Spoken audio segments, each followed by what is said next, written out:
আমাদের অনন্য স্টোরি সকল প্রকার পার্ট গল্প দেখতে আমাদের চ্যানেলটি সাবস্ক্রাইব করে পাশে থাকা বেল আইকনটিতে ক্লিক করে অল নোটিফিকেশন অন করে দিন।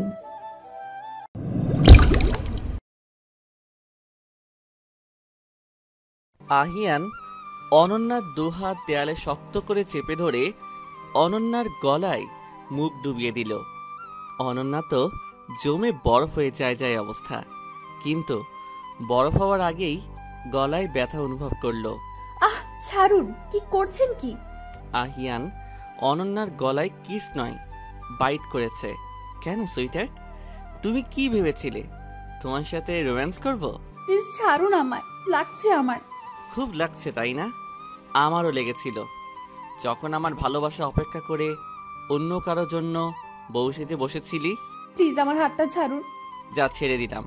আর শোন, এই করিডোর এই থাকবি, তুই ভুলেও যেন রুমের কিংবা বেডের ত্রিসীমানায় না দেখি। বলেই ধাক্কা দিয়ে করিডোরে ফেলে দিলেন অনন্যাকে, আর ভিতর থেকে দরজা বন্ধ করে দিল আহিয়ান। প্লিজ দরজাটা খুলুন, আমি বেডে শুবো না। প্লিজ ফ্লোরে শুতে দিন আমায়। আমার একা থাকতে ভয় করে, তার মধ্যে বাহিরে এই অন্ধকার আমার খুব ভয় করছে। কথাটা বলার সাথে সাথেই করিডোরের লাইট অফ করে দিল। একদম চুপ, একটা কথাও যেন না শুনি আমি, না হলে করিডোরেও জায়গা হবে না। হাত জোরে চাপ দিয়ে ধরাতে কাচের চুড়ি ভেঙে হাতে বিঁধে গেছে, রক্ত বের হচ্ছে। ব্যথা প্লাস ভয়ে হাত পা জড়সড় হয়ে আসছে। অনন্যার ব্যথা সহ্য হচ্ছে না, চোখ দিয়ে একাই পানি পড়ছে। কি এমন করেছি যার জন্য উনি এরকম ব্যবহার করলেন? ৪৫ মিনিট আগে একটা ফুল দিয়ে সাজানো ঘরে বউ সাজিয়ে বসিয়ে দিয়ে চলে গেল অনন্যার ননদিনী আহিয়া। খুব অদ্ভুত অনুভূতি কাজ করছে মনের মধ্যে। কেন এমনটা হলো? আমার মনে হাজারো প্রশ্ন। এরকমটা তো হওয়ার ছিল না। উনি কি এত কিছুর পর আমায় ভালোবেসে মেনে নেবে? এসব ভাবতে ভাবতেই কখন যে দু চোখের পাতা লেগে গিয়েছিল বুঝতেই পারিনি অনন্যা। হঠাৎ কারো টানে বিছানা থেকে নিচে পড়ে গেল অনন্যা। তাকিয়ে দেখে আহিয়ান ভয়ে হাত পা কাঁপছে। ওর কারণ ঘটনাটা এত দ্রুত হয়েছে, কিছু টের পাওয়ার আগেই নিচে পড়ে গিয়েছে। তারপর আহিয়ান অনন্যার সামনে হাঁটু গেড়ে বসে অন্যা গাল জোরে চেপে ধরে। কি ভেবেছিস তোকে আমার মনের রানী করে রাখবো? তাহলে ভুল ভাবছিস। আহিয়ান চৌধুরী দ্বিতীয়বার কাউকে সুযোগ দেয় না, আর প্রথম সুযোগটা তুই নিজে নষ্ট করেছিস। আমাকে দিনের পর দিন রিজেক্ট করা শাস্তি তো তোকে পেতেই হবে। প্রতিটা ভুলের মাসুল তোকে দিতে হবে। Miss Adrita Jannat Ananya, oops sorry, Mrs Ahiyan Chowdhury. আহিয়ানের কথা শুনে অনন্যার মাথায় যেন আকাশ ভেঙে পড়ল। আমি এ কোন আহিয়ানকে দেখছি? এই আহিয়ানকে তো আমি চিনি না। এই মানুষটাই কি সেই যে আমার সামনে তার ভালোবাসার দাবি নিয়ে আসতো? কিন্তু আমি নিরুপায় ছিলাম, তার ভালোবাসার ডাকে সাড়া দিতে পারিনি। বারবার তাকে ফিরিয়ে দিয়েছি। তবুও নিজেকে সামলে প্রশ্নের তীর ছুড়ে দিল আহিয়ানের দিকে। তাহলে কেন বিয়ে করলেন আমায়? প্রতিশোধ নেওয়ার জন্য। মানে? আমাকে রিজেক্ট করার প্রতিশোধ। আহিয়ান চৌধুরীকে রিজেক্ট করেছিস, তার প্রতিশোধ, তার শাস্তি তো তোকে পেতেই হবে। দেখুন, কেন আপনাকে বারবার ফিরিয়ে দিয়েছি তার কারণটা তো আপনি জানেন। তাহলে কেন এমন করছেন? এখানে আমার কিচ্ছু করার ছিল না। আমি যে ওয়াদাবদ্ধ ছিলাম আমার আব্বুর কাছে, আর আব্বুর কথাতেই আব্বুর পছন্দ করা ছেলেটিকে বিয়ে করতে রাজি হয়েছিলাম। কিন্তু ভাগ্যের ফেরে সেই আপনাকেই বিয়ে করতে হলো, সেটাও আব্বুর ইচ্ছেতেই। অনন্যার কথা শুনে আহিয়ান দাঁড়িয়ে গেল, সাথে সাথে অনন্যাও দাঁড়ালো। বেশ তো, এতই যখন আব্বু আব্বু করিস, দেখ তবে তোর আব্বুর পছন্দ করা জীবনে কত সুখ। বলেই উনি অনন্যার দুহাত দেয়ালে শক্ত করে চেপে ধরে গলায় মুখ ডুবিয়ে দিল। আহ, কি করছেন কি? ছাড়ুন, লাগছে আমার। কেন সুইটার, তুমি কি ভেবেছিলে তোমার সাথে রোম্যান্স করব? প্লিজ ছাড়ুন আমায়, লাগছে আমার। খুব লাগছে তাই না? আমারও লেগেছিল যখন আমার সামনে অন্য কারোর জন্য বউ সেজে বসেছিলি তখন। তারপরের ঘটনা তো আপনারা জানেনই। এসব ভাবতে ভাবতে আর কাঁদতে কাঁদতে বেলকুনিতে ঘুমিয়ে পড়ে অনন্যা। সকালটা কি আরো খারাপভাবে শুরু হবে অনন্যার? দরজায় একের পর এক নক পড়াতে আহিয়ান জেগে যায়। ঘুম ঘুম চোখে দরজা খুলতে গিয়ে কিছু একটা ভেবে দাঁড়িয়ে যায়। দরজা না খুলে জিজ্ঞেস করে, কে? আমি ভাইয়া, দরজাটা খোল। কয়টা বাজে খেয়াল আছে? আহিয়ান কণ্ঠ শুনে বুকে ফু দিয়ে ঘড়ির দিকে তাকালো। তুই যা, আমি আসছি। কিরে ভাইয়া, দরজা খুলছিস না কেন? তুই কি যাবি নাকি আমি আসবো? যাচ্ছি, তোমার বউকে তুমিই দেখো। মহারানীর তো ঘুম ভাঙার কোনো নামই নেই। করিডোরে গিয়ে অনন্যার মুখ দেখে আহিয়ানের বুকের ভিতর মোচড় দিয়ে উঠল। চোখের নিচে কাজল লেপ্টে আছে, চোখ মুখ ফুলে আছে, চুলগুলো এলোমেলো হয়ে কপালে পড়ে আছে। পরক্ষণেই আহিয়ান চোখ মুখ শক্ত করে। না, আমাকে দুর্বল হলে চলবে না। যে আমার ভালোবাসাকে বারবার ফিরিয়ে দিয়েছে, যে আমার কথা ভাবেনি, আমি কেন তার কথা ভাববো? মহারানী ওঠেন, সকাল 9টা বাজতে চলল। কয়েকবার ডাকার পরেও অনন্যার কোনো সাড়া না পেয়ে আহিয়ান রেগে ওয়াশরুম থেকে এক মগ পানি অনন্যার উপর ঢেলে দেয়। পানি শরীরে পড়াতে অনন্যা ধীরে ধীরে চোখ মেলে তাকালো। মহারানী দিব্যি আরামে ঘুমাচ্ছিলেন। আমাকে কি চাকর পেয়েছেন? ঘুম থেকে ডেকে তুলবো? এটা যেন ফার্দার না হয় বলেই রুমে চলে গেল। অনন্যার অন্ধকারে ফোবিয়া আছে, যার কারণে কাল রাতে কাঁদতে কাঁদতে অজ্ঞান হয়ে যায়। আর আহিয়ান পানি ঢালাতে অ্যাডভান্টেজ হয়েছে, জ্ঞান ফিরেছে। সকাল সকাল আহিয়ানের থেকে এমন কড়া কড়া কথা শুনে মন খারাপ হয়ে গেল অনন্যার। কি আর করার, এটাই হয়তো ভাগ্যে ছিল। মনের অজান্তে একটা দীর্ঘশ্বাস বেরিয়ে এলো অনন্যার। বেলকনি থেকে উঠে রুমে চলে গেল অনন্যা। পানি পরে শাড়িটা ভিজে গেছে, চেঞ্জ করতে হবে। কিন্তু এখন আরেক বিপত্তি, আহিয়ানদের বাড়িতে তো কোনো কাপড় নেই। অনন্যা আহিয়ানের সাথে বিয়েটা তো হয়েছে অ্যাক্সিডেন্টলি। অনন্যা রুমে এসে চুপচাপ দাঁড়িয়ে আছে। এক করে মুখটা শুকনো শুকনো লাগছে, আর মুখে ফুটে আছে স্পষ্ট চিন্তার ছাপ। আহিয়ানের আর বুঝতে বাকি রইল না কি এত চিন্তা করছে অনন্যা। একবার অনন্যার দিকে তাকিয়ে রুম থেকে বেরিয়ে গেল আহিয়ান। কিছুক্ষণ পর হাতে শাড়ি আর কিছু অর্নামেন্টস নিয়ে রুমে এলো আহিয়া। ভাবি, তুমি এমন কেন বলো তো? হঠাৎ আহিয়ার এমন প্রশ্নে কিছুটা ঘাবড়ে গেল অনন্যা। কি এমন করেছে সেটা ভাবতে লাগলো। আহিয়া আবার বলে উঠল, ভাবি, তোমার যে শাড়ি ভিজে গেছে আর তুমি এখনো এই অবস্থায় দাঁড়িয়ে আছো, ঠান্ডা লাগবে তো। এতক্ষণে অনন্যা বুঝতে পারলো কেন এমনটা বলল আহিয়া। আসলে আমার তো এই বাড়িতে কোনো জামা কাপড় নেই, তাই আর কি।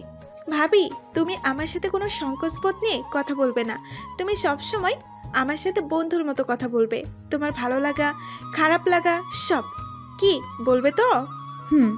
আর তুমি হচ্ছ আহিয়ার চৌধুরীর বউ, তোমার কি শাড়ির অভাব হবে? এই নাও, এখান থেকে আপাতত একটা শাড়ি আর কিছু অর্নামেন্ট পরে নিচে এসো। অনন্যা এখনো সেখানে দাঁড়িয়ে আছে। আহিয়া অনন্যার মুখ দেখে বুঝতে পারলো অনন্যা শাড়ি পরতে পারে না, কারণ অনন্যা একবার শাড়ির দিকে তাকাচ্ছে আর একবার আহিয়ার দিকে। বুঝতে পেরেছি, শাড়ি পরতে পারো না, তাই তো? অনন্যা মাথা নেড়ে হ্যাঁ করলো। আহিয়া মুচকি এসে, তুমি ফ্রেশ হয়ে এসো, আমি কাউকে পাঠিয়ে দিচ্ছি। আসলে আমিও শাড়ি পরতে পারি না, ইভেন হ্যান্ডেলও করতে পারি না। অনন্যা ফ্রেশ হয়ে ব্লাউজ আর পেটিকোট পরে বসে আছে সোফায়। বারবার দরজার দিকে উকি দিচ্ছে, এখনো কেউ আসছে না কেন। দরজা খোলার আওয়াজে একটা স্বস্তির নিঃশ্বাস নিল, কিন্তু স্বস্তির নিঃশ্বাসটা অস্বস্তিতে পরিণত হলো, কারণ সামনের মানুষটি আহিয়ান। এই অবস্থায় আহিয়ানকে দেখে বুকের ভিতর লাপডাপ দৌড়াদৌড়ি করছে। বহু কষ্টে নিজেকে শক্ত করে বসে আছে অনন্যা। আহিয়ান ধীর পায়ে এগিয়ে আসছে অনন্যার দিকে। যেই না আহিয়ান একটু নিচের দিকে ঝুঁকলো, সাথে সাথে অনন্যা ভয়ে চোখ বন্ধ করে ফেললো। কি চিপ চিন্তা ভাবনা তোমার, ইডিয়েট কোথাকার! আমার ফোনটা ছিল সেন্টার টেবিলে, ওটাই নিতে গিয়েছিলাম। আর তুমি কোন সাগরে হারিয়ে গিয়েছিলে? বলেই রুম থেকে চলে গেল আহিয়ান। অনন্যা নিজের বুকে 3বার বিসমিল্লাহ বলে ফু দিয়ে নিল। এখন ঠিক লাগছে। আহ, কি শান্তি! উনি রুমে কিংবা আমার আশেপাশে থাকলে শান্তির মা ইন্ডিয়া চলে যায় মেবি। আহিয়ানের মা আফিয়া চৌধুরী এসে অনন্যাকে শাড়ি পরিয়ে দেয়। শোন অনন্যা, আমি কিন্তু তোকে নিজের মেয়ের মতো তুই করে বলবো, তুমি বলতে পারবো না। ঠিক আছে মা, আপনার যেমনটা ইচ্ছে।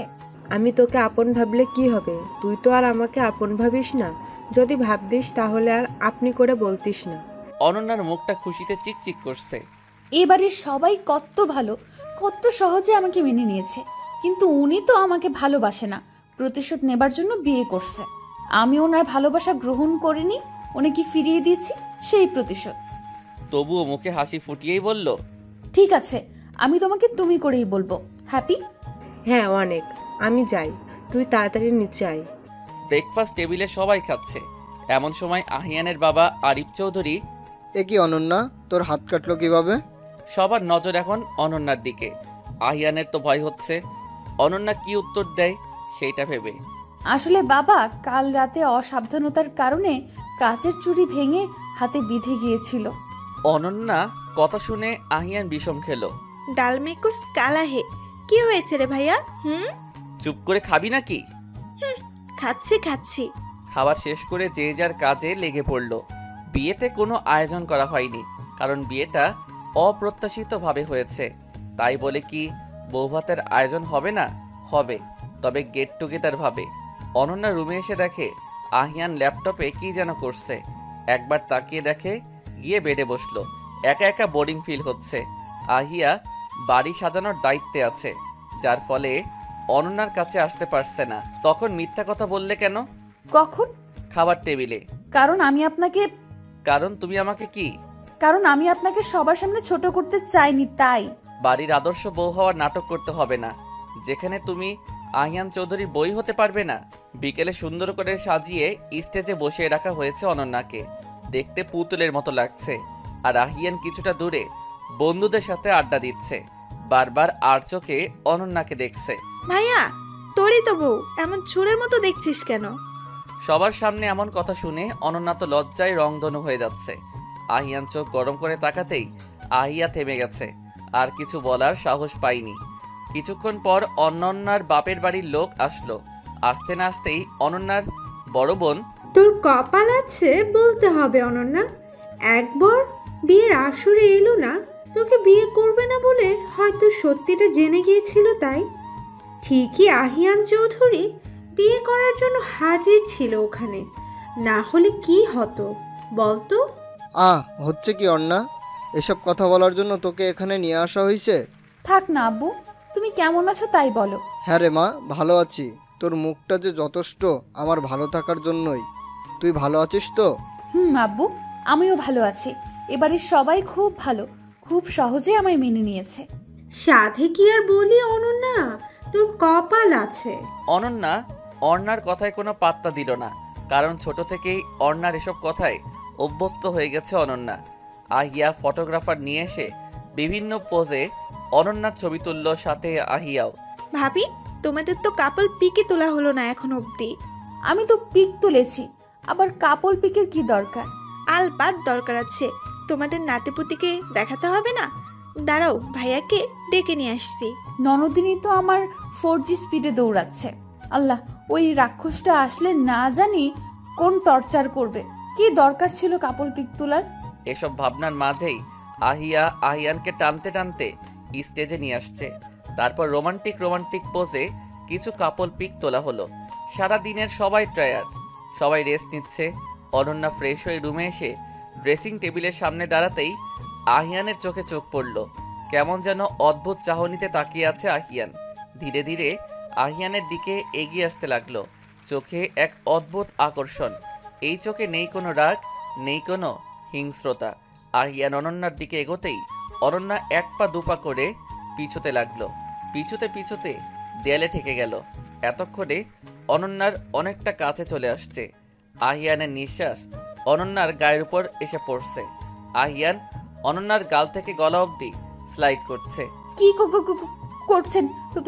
প্লিজ সরেন আমার সামনে থেকে। অনন্যার কথায় আহিয়ান নিজের হুঁশে ফিরল।